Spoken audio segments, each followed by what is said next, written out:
Hello, everybody. It is Ryan Lanier of Organizing for Good, and it's my favorite time of the week where I bring you the nonprofit Shoutout interview and just get the mission out that there are people really boots on the ground doing a lot of work out there to bring just more love into the world, which we need right now through amazing avenues of the nonprofit world. So today I'm talking with Donna Raskin of Austin Kids Can. So welcome to the show. Thank you. So we're going to dive right in. I want to hear all about what is Austin Kids Can and who do you serve, and any exciting stories you have. Sure. So I just wanted to let you know that I started Austin Kids Can about 4 years ago, and there's a story behind it. But it's been an evolution. Our mission is to close the achievement gap for Austin's economically disadvantaged children.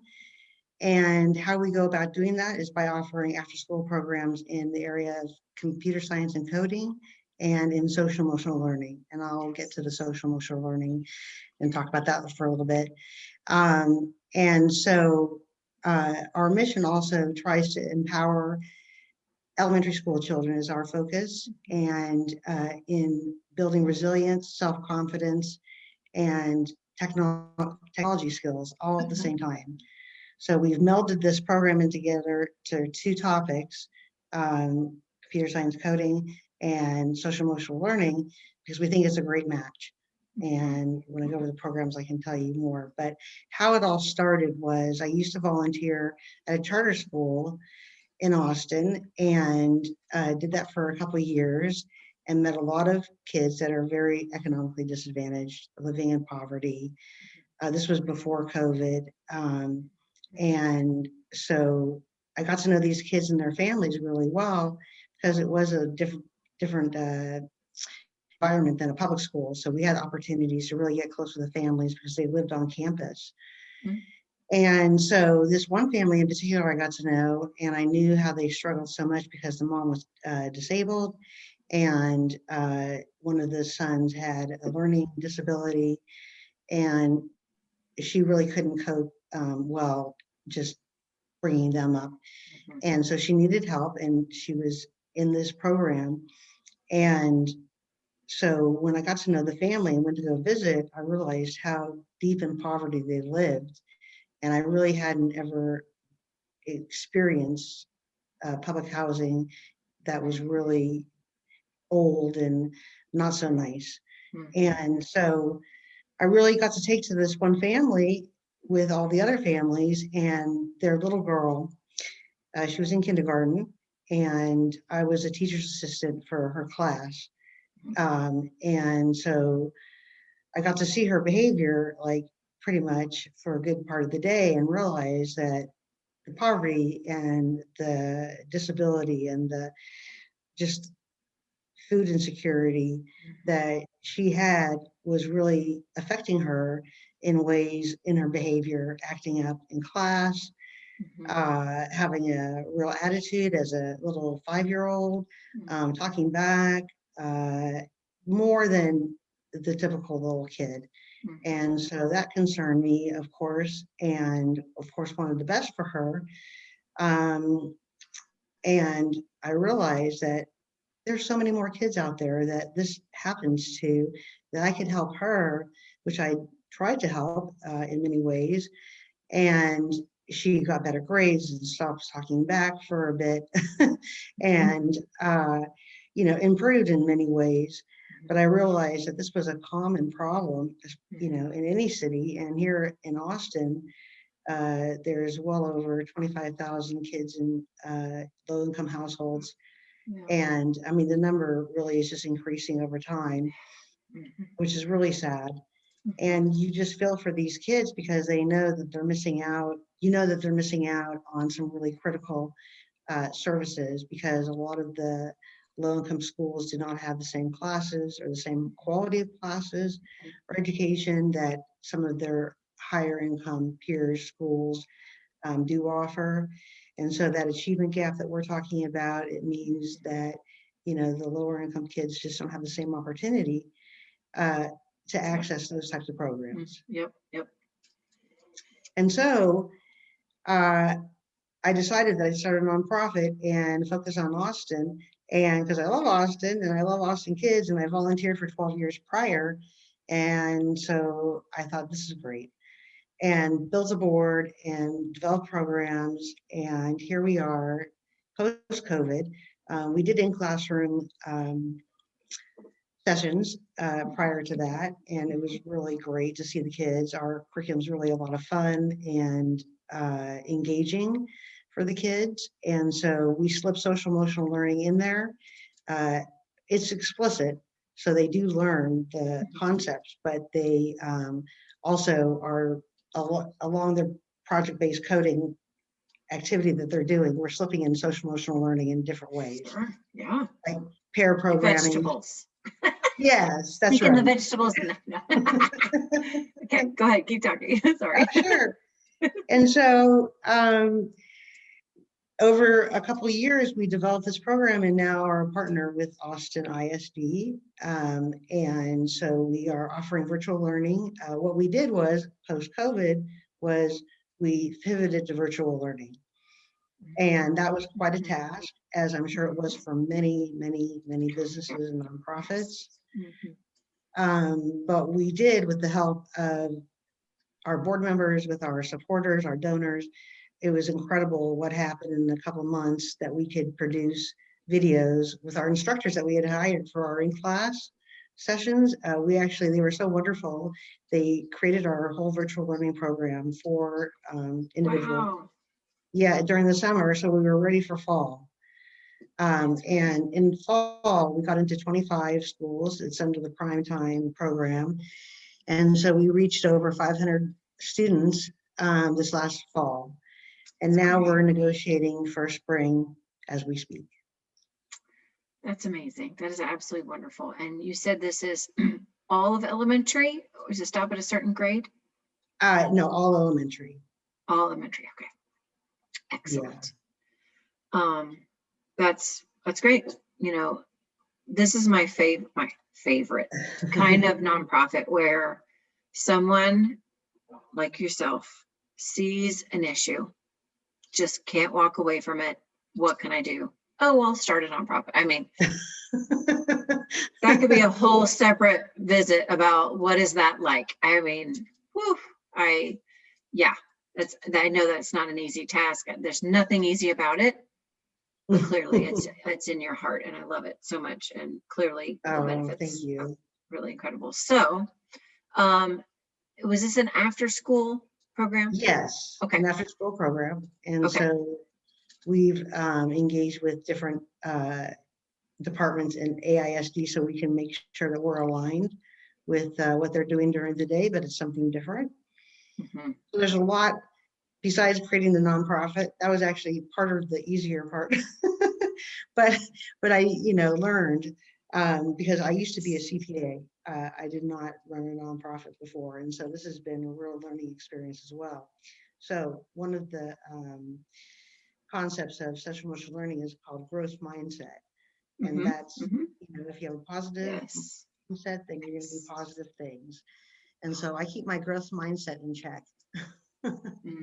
Oh my, you're speaking my language. The growth mindset is huge. It's absolutely huge. It's huge. Really I feel like we need to go in and just start over what school should be, because it's not growth mindset, unfortunately. It's how did you do on that test? It's all very that type of base. So it's kids immediately feel they're measuring up or they're not, Oh, sorry, I'm going to get off on a tangent. So, oh no, that's okay. Please do. But I mean, really what you're doing and what you're seeing and what you're changing one child at a time is their growth mindset, right? As to, these are my situation. I'm never going to go anywhere. I'm not going to be able to, and therefore their behavior was matching, but you're showing them the growth mindset, which is incredible. So, I feel like you did already cover how you've changed to continue operating during COVID.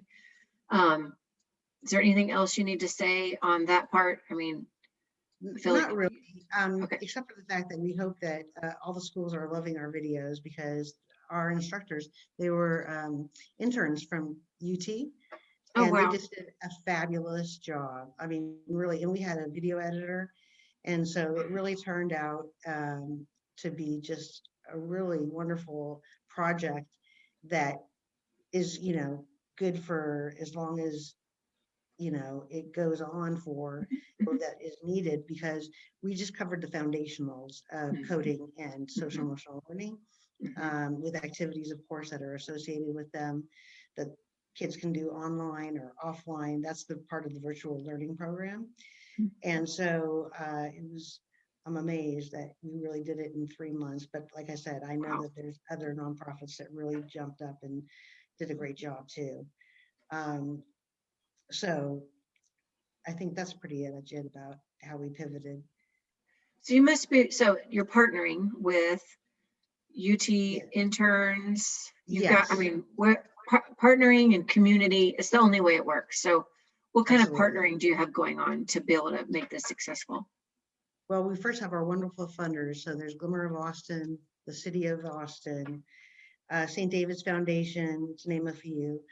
Wonderful. Really, we're very lucky and fortunate and so grateful for those grants. And then we had, of course, donations.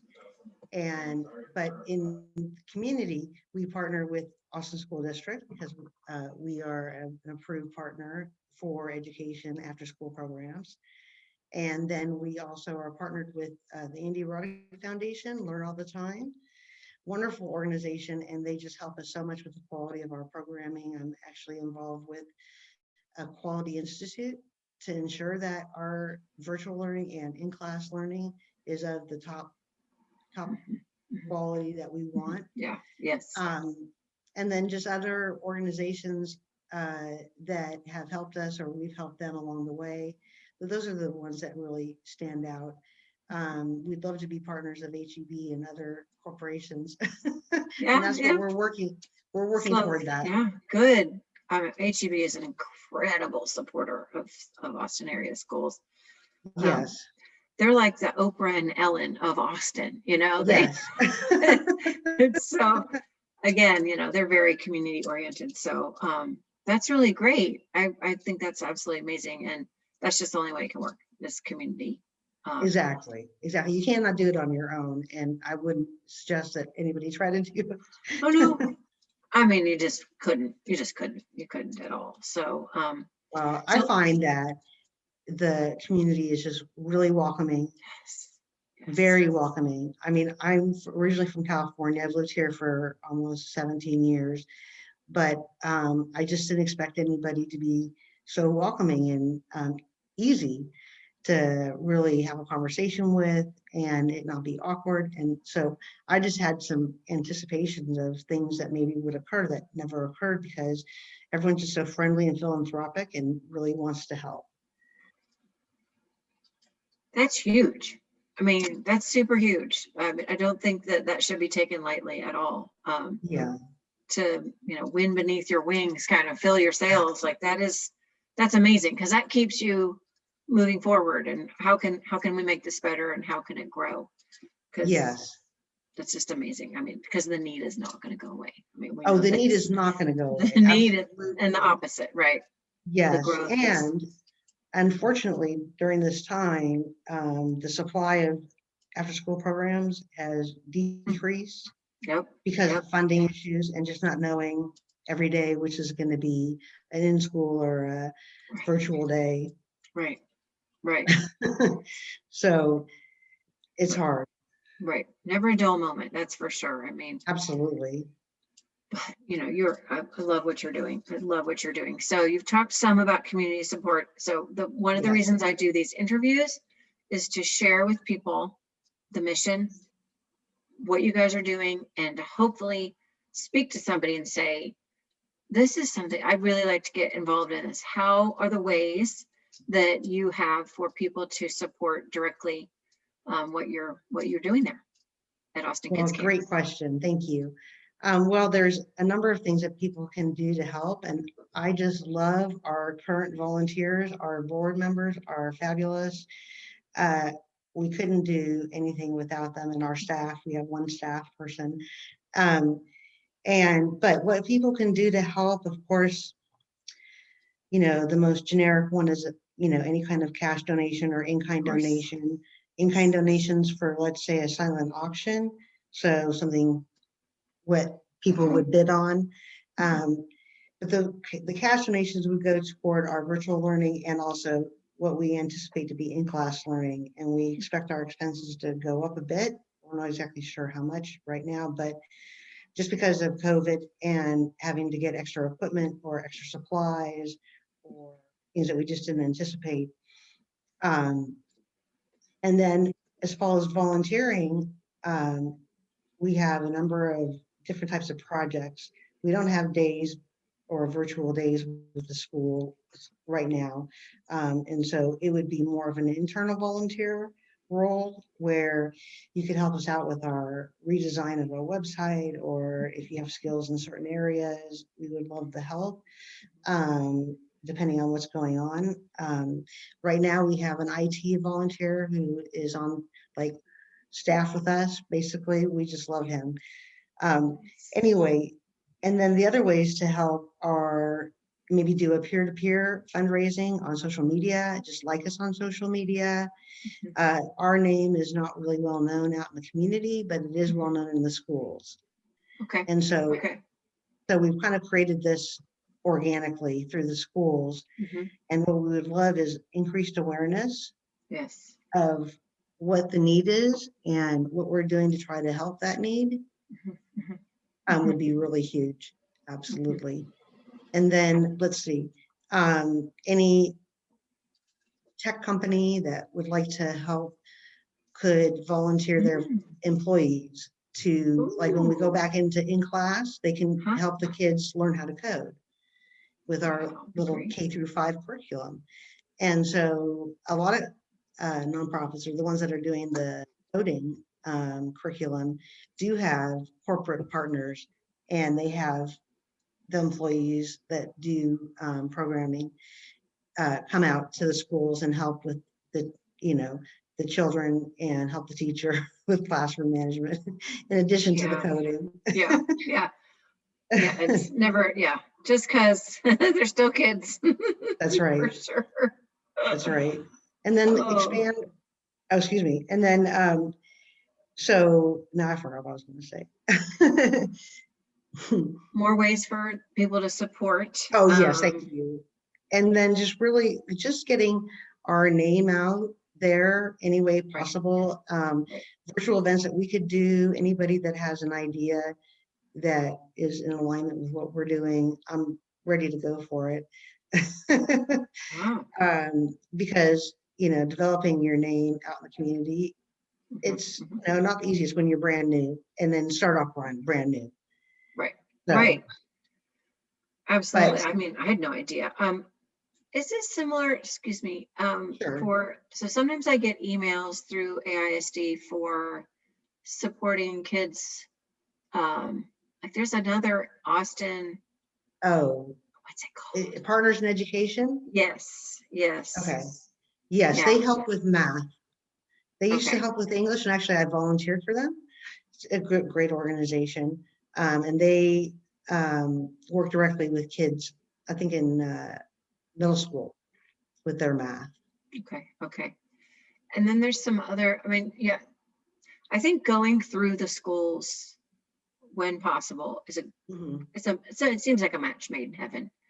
Have you heard of Academy 4? No. It's they're based out of Fort Worth, Dallas area. They are in they're at Pillow Elementary and a couple of Austin as well. And it's a mentor mentee one-on-one fourth grader program.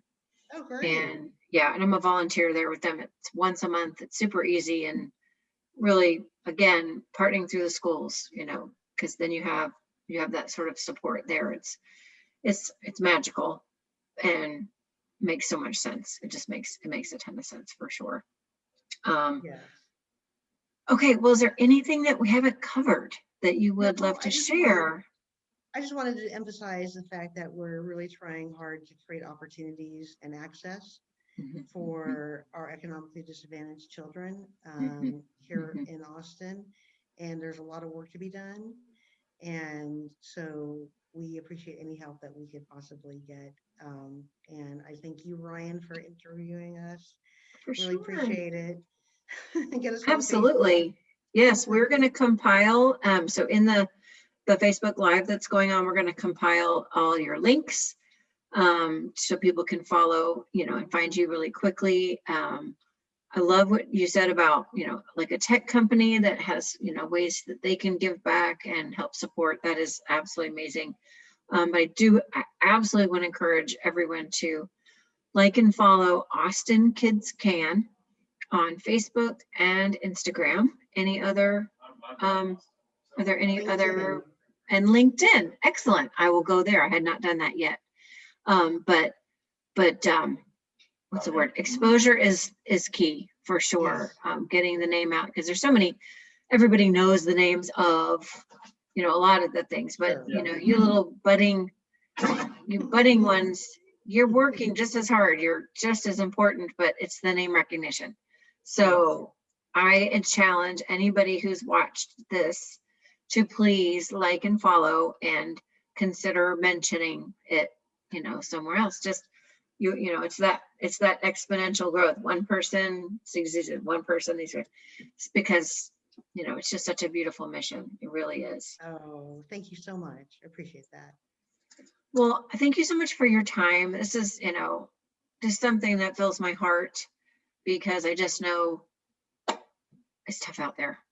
It is And I tough out there. appreciate, my hat is off to you for just seeing the need and saying, I'm going to make a difference. And it's going to be hard, but I'm going to keep doing it.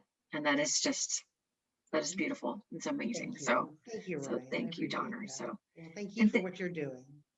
oh, it's my pleasure. Really. Like, it's literally my pleasure. So thank you for your time. Thank you for those of you that watched.